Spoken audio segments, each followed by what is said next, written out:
النهارده ان شاء الله معانا حاله وهي كانت بتعاني من قصر نظر شديد او انحراف نظر يعني، وهي مش بتشوف او ما بتلبسش نظاره خالص، يعني ما بتحبش شكلها بالنظاره.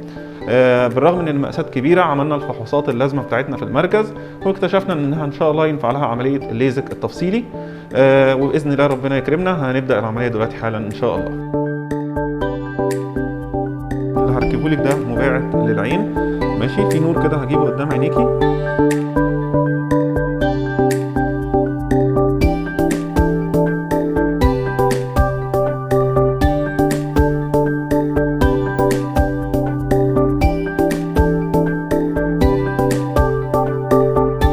النور دلوقتي هيبقى ظاهر قدامك، هيبقى عبارة عن زي نجمة، ماشي.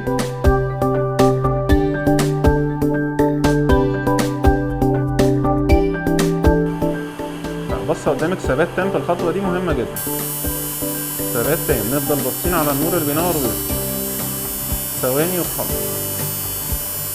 ممتازة ما شاء الله، خلصنا كده خطوة التصحيح خلصت. بنرجع كده كل حاجة لمكانها.